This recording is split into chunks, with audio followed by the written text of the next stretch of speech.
जय हिंद दोस्तों, बहुत बहुत स्वागत है आपका हमारे इस नई वीडियो के अंतर्गत। और आज हम एक ऐसे टॉपिक को शुरू करने वाले हैं जो राजस्थान की ऑलमोस्ट सभी एग्जाम्स में इससे सवाल आपको देखने को मिल ही जाते हैं। खासकर रीट के अंतर्गत तो सवाल इसका आता ही आता है। और मैं कोशिश करूंगा कि इस वीडियो को बहुत शॉर्ट रखें और बहुत कम समय में आप अपना एक नंबर सुनिश्चित कर सके, क्योंकि ये सवाल अक्सर एक नंबर का आता ही आता है, सवाल पूछा जाता है। पिछली बार भी जो थर्ड ग्रेड मेंस हुआ तो उसके अंदर पूछा गया था इससे सवाल जालोर के बारे में। तो आपके 2 नंबर पक्के कर सकते हैं आप मात्र कुछ समय के अंतर्गत। तो हम अपना बिना वक्त जाए कि अपना वीडियो की तरफ आगे बढ़ते हैं।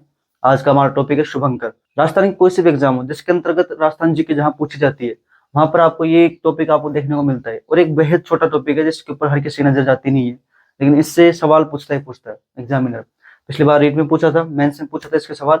तो हम बिना वक्त जाए कि अपने टॉपिक की ओर आगे बढ़ते हैं। दोस्तों, मेरा एक तरीका है शुभंकर याद करने का। या तो आप हर जिले के तरीके से याद कर लो, हर जिले का, या फिर आप याद करो संभाग के आधार पे।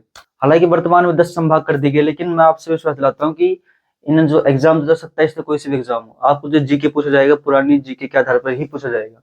और जो आज हम शुभंकर पढ़ रहे हैं वो भी पुरानी जीके के आधार पर ही पढ़ रहे हैं, क्योंकि जो नए जिले बने हैं अभी तक ना तो उनकी सीमा निर्धारण हुआ और ना ही नए जिलों का कुछ शुभंकर निर्धारण हुआ, कुछ नहीं हुआ। शुभंकर पूछेगा तो पुराने जिलों के आधार पर ही पूछेगा आपसे। तो हम पढ़ेंगे आज शुभंकर संभाग के आधार पर। जैसे हम हमारे 7 संभाग हैं, जयपुर संभाग हो गया। जयपुर संभाग के अंतर्गत आने वाले सभी जिलों के जो शुभंकर होते हैं वो पढ़ेंगे। उसके बाद भरतपुर संभाग, फिर नीचे जाएंगे तो कोटा संभाग आ जाएगा, फिर और बगल में जाएंगे तो उदयपुर संभाग आ जाएगा, फिर थोड़ा ऊपर जाएंगे तो जोधपुर संभाग आ जाएगा, फिर और ऊपर जाएंगे तो बीकानेर संभाग आ जाएगा, और बीच में आएंगे तो अजमेर संभाग आ जाएगा। ऐसे हम संभाग के आधार पर प्रत्येक जिले की शुभंकर पढ़ेंगे। देखो दोस्तों, जयपुर संभाग में सबसे पहले जिला आता है जयपुर जिला। और जयपुर जिले का शुभंकर होता है चीतल। चीतल को जयपुर जिले के शुभंकर बनाया गया है। और शुभंकर बनाने का मकसद यही है कि उस जिले को ये एक जिम्मेदारी दी गई है कि उस पक्षी की, उस जीव की, उस जानवर की वो संरक्षण कर सके और उसके किसी भी समस्याओं को निराकरण कर सके। इसलिए प्रत्येक जिले को एक शुभंकर दिया गया है, उस जीव जंतु का नाम दिया गया है जिससे उसका संरक्षण कर सके जहां वो बहुतायत मात्रा में पाया जाता है। तो जयपुर का शुभंकर दिया गया दोस्तों चीतल। दौसा का शुभंकर दिया गया दोस्तों खरगोश। खरगोश को दौसा शुभंकर माना गया है। और अलवर का शुभंकर दिया गया है सांबर। और झुंझुनू, झुंझुनू के अंतर्गत शुभंकर माना गया है काला तितर को। वहीं सीकर के अंतर्गत शुभंकर माना गया है शाहीन पक्षी को। आप ऐसे भी याद कर सकते हैं, जैसे सीकर जैसे शाहीन। जयपुर संभाग के नीचे आता है जस्ट भरतपुर संभाग। भरतपुर संभाग के अंदर देखेंगे, भरतपुर संभाग का पहला जिला आता है भरतपुर। भरतपुर का शुभंकर होता है साइबेरियन सारस, जो आपको पता है केवला देव में मिलता है। जो घना पक्षी विहार है, केवला देव घना पक्षी विहार है, वहां पर आपको इसकी बहुतायत मात्रा में देखने को मिलती है। इसको आमतौर पर स्नेक रोन भी बोलते हैं, स्नो। और ये पक्षी आमतौर पर भारत में नहीं पाए जाते। ये प्रवासी पक्षी होते हैं जो भारत के अंतर्गत आते हैं।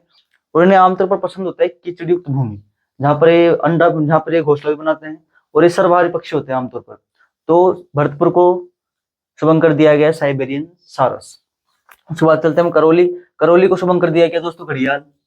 उसके बाद चलते हैं हम धौलपुर। धौलपुर को दिया गया दोस्तों पच्चीरा, इसको पंचीरा भी बोल देते हैं, कई बार पच्चीरा भी बोलते हैं। और सवाई माधोपुर, जैसा कि हमें पता है कि सवाई माधोपुर के अंतर्गत टाइगर परियोजना भी चलती है, तो इससे भी आप अनुमान लगा सकते हैं कि सवाई माधोपुर में तो बाघ ही होगा, स्वाभाविक सी बात है। तो सवाई माधोपुर को शुभंकर दिया गया दोस्तों बाघ। ठीक है दोस्तों, तो उसके बाद हम चलते हैं आगे कोटा संभाग की ओर। जयपुर संभाग हमने पढ़ लिया, उसके बाद नीचे भरतपुर संभाग देख लिया, उसके बाद आता है कोटा संभाग। कोटा संभाग के अंदर 4 जिले आते हैं, कोटा, बूंदी, बारां, झालावाड़। कोटा संभाग का जो शुभंकर तय किया गया है वो दोस्तों उदबिलाव। बूंदी जिले का जो शुभंकर तय किया गया है वो सुरखाव। और बारां जिले का मगरमच्छ और झालावाड़ का गागरोनी तोता।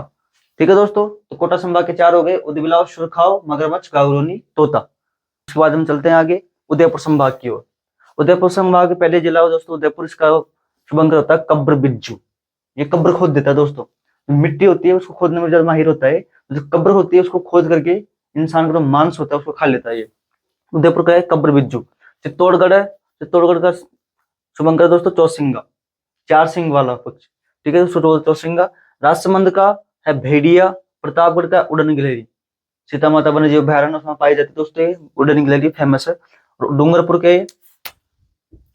का है जांगिल। और बांसवाड़ा का जल पिप्पी। हमें पता है बांसवाड़ा वैसे जल से भरा है, तो वहां पे जल पिप्पी, जल पिप्पी। बांसवाड़ा टापुओं को शहर बना जाता है, तो बांसवाड़ा क्या बोल सकते हैं, जल पिप्पी। ठीक है दोस्तों, आप स्क्रीनशॉट ले सकते हैं इसका। ठीक है दोस्तों, आगे चलते हैं जोधपुर संभाग की ओर। जोधपुर संभाग में जोधपुर, जैसलमेर, बाड़मेर, सिरोही, पाली और जालोर जिले आते हैं। इसमें से जोधपुर जिले का शुभंकर है कुंजा पक्षी, जिसे हम खिंचन भी बोलते हैं। दूसरा जैसलमेर, जैसलमेर का शुभंकर है दोस्तों गोडाउन। बाड़मेर का शुभंकर दोस्तों लोमड़ी। सिरोही का शुभंकर दोस्तों जंगली मुर्गे। यहाँ पे जंगल है तो यहाँ पे जंगली मुर्गे या फिर मुर्गियां बहुत तायत मात्रा में पाए जाते हैं। दूसरा पाली, पाली का शुभंकर दोस्तों तेंदुआ। और जालोर का शुभंकर दोस्तों भालू और रीछ। बात करें दोस्तों हम गोडाउन की, तो गोडाउन दोस्तों 1981 में राज्य पशु का दर्जा दिया गया था, राज्य पक्षी का दर्जा दिया गया। और इसका एक अन्य नाम ग्रेट इंडियन बस्टर्ड भी है दोस्तों। इंडियन, ये हमारा राज्य पशु भी है दोस्तों, सॉरी राज्य पक्षी भी है। और उसे 1981 में राज्य पक्षी का दर्जा दिया गया था। उसे ग्रेट इंडियन बस्टर्ड भी कहते हैं। जैसे और नाम इसका माल मोरडी भी कहते हैं, इसको माल मोरडी, इसको माल मोरडी भी कहते हैं, इसको हुकना भी कहते हैं, कई जगह इसको हुकना भी कहा जाता है। और मुख्य रेस दोस्तों 3 जगह देखने को मिलती है हमें। एक तो मिलती है जैसलमेर में, दूसरा सांकलिया, सांकलिया अजमेर में भी देखने को मिलती है, साथ ही हमें सोरसन 12 में भी देखने को मिलती है, सोरसन जो कि 12 में स्थित। मुख्य रूप से 3 जगह दोस्तों मिलती है देखने को, जैसलमेर, सांकलिया अजमेर और सोरसन 12। 1981 में राज्य पक्षी का दर्जा दिया गया इसे। ग्रेट इंडियन बस्टर्ड भी कहते हैं इसे, साथ में इसको माल मोरडी भी कहते हैं और साथ में इसको हुकना भी कहते हैं। ये ठीक है दोस्तों, हम आगे चलते हैं बीकानेर संभाग की ओर। बीकानेर संभाग में पहले जिला है दोस्तों बीकानेर। इसका शुभंकर है दोस्तों बटबड़ तीतर, ये इसे रेत का तीतर भी कहते हैं। तीतर पक्षी जिसे बटबड़ तीतर या फिर रेत का तीतर भी कहते हैं, क्योंकि रंग इसका ऐसा ही होता है दोस्तों। उसके बाद आता है चूरू, चूरू का है काला हिरन, काला हिरन चूरू का शुभंकर है दोस्तों। और गंगानगर का शुभंकर दोस्तों चिंकारा। और हनुमानगढ़ का शुभंकर दोस्तों छोटा किलकिल। जिस तरह राज्य पक्षी के रूप में गोडाउन को अपनाया गया था, उसी तरह राज्य पशु के रूप में चिंकारा को अपनाया गया, तो साथ ही ऊंट को भी अपनाया गया। ऊंट को पशुधन की श्रेणी में अपनाया गया और पशुओं की श्रेणी में चिंकारा को अपनाया गया दोस्तों। और हनुमानगढ़ का शुभंकर दोस्तों छोटा किलकिल। दोस्तों इसे भी 1981 में राज्य के पशु के रूप में अपनाया गया। ये एक एंटीलोप प्रजाति का है और इसका वैज्ञानिक नाम है गजेला, गजेला, गजेला, गजेला। इसका बड़ा अजीब नाम है, लेकिन याद तो करना पड़ेगा हमें, याद करने में आसान है दोस्तों, लेकिन ये गजेला, गजेला इसका क्या है वैज्ञानिक नाम है। चिंकारा को छोटा हिरन भी कह देते हैं, इसे छोटा हिरन भी कहते हैं चिंकारा को। अपने गोडाउन देखा अपन ने, उसको 1981 में शामिल किया था और चिंकारा को भी 1981 में शामिल किया था, दोनों को ही। ठीक है दोस्तों, आगे चलते हैं हम अजमेर संभाग की ओर। दोस्तों अजमेर जिला जिसका शुभंकर पक्षी है खड़मोर, साथ ही भीलवाड़ा का है मोर, नागौर का है राजहंस और टोंक का है हंस। ये बहुत आसान है याद करने में, अजमेर भीलवाड़ा याद कर लो, इसका खड़मोर, इसका मोर। नागौर टोंक देख लो एक बार, नागौर का राजहंस और टोंक का हंस। ये बड़ा है तो ये बड़ा, ये छोटा है तो ये छोटा। ठीक है दोस्तों, बहुत सरल है सबसे। ठीक है, हमने ऐसे करके 7 संभागों के सभी 33 जिलों के शुभंकर याद कर लिए। हमने पहले जयपुर संभाग पढ़ा, उसके सभी जिले पढ़े, उसके बाद अपन ने भरतपुर संभाग देखा, उसके सभी जिले देखे, उसके बाद अपन ने कोटा संभाग देखा, उसके सभी जिले देखे। कोटा संभाग के बाद उदयपुर संभाग देखा अपन, उसके सभी जिले देखे दक्षिण के। उसके बाद अपन जोधपुर संभाग देखा, उसके सभी जिले देखे। उसके बाद ऊपर ऊपर गए तो अपन ने बीकानेर संभाग देखा। ऐसे हमने संभागवार, संभाग में कौन कौन से जिले आते हैं अपने वो भी याद हो गए हमें, और उसके शुभंकर भी याद हो गए। साथ में उसके लास्ट अंत में अपन ने अजमेर संभाग के तहत पूरा करते हुए इस शुभंकरों की श्रृंखला को पूरी कर दी। मैं आपको विश्वास दिलाता हूं दोस्तों, इसका एक सवाल आता ही आता है। पिछली बार पूछा गया था जालोर से, जालोर का शुभंकर पूछा गया था पिछली बार रीट मेंस के अंतर्गत, जो कि होता है भालू।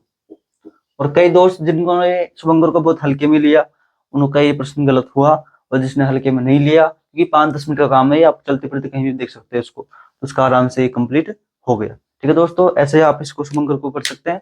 और मैं कोशिश करूंगा कि ऐसे छोटे जो टॉपिक स्कोरिंग है, जिनसे सवाल आते ही आते हैं और बहुत छोटे भी हैं, उनको लाने का प्रयास करूंगा पूरा, क्योंकि अभी वक्त हमें भी नहीं मिल पाता, स्कूल जाते हैं, वहां से आते हैं, फिर टाइम इतना नहीं मिल पाता हमें भी। लेकिन मैं कोशिश करूंगा पूरी कि ऐसे टॉपिक जो बहुत स्कोरिंग है, जिससे सवाल आते ही आते हैं, एक स्ट्रेटेजी के साथ हम तैयारी करने की कोशिश करेंगे। और आप ऐसे ही इन वीडियो के ऊपर प्यार दिखाओगे तो मैं कोशिश करूंगा कि आगे भी हम नई वीडियो लाता रहूं आपके लिए। ठीक है दोस्तों, जय हिंद दोस्तों, जय भारत।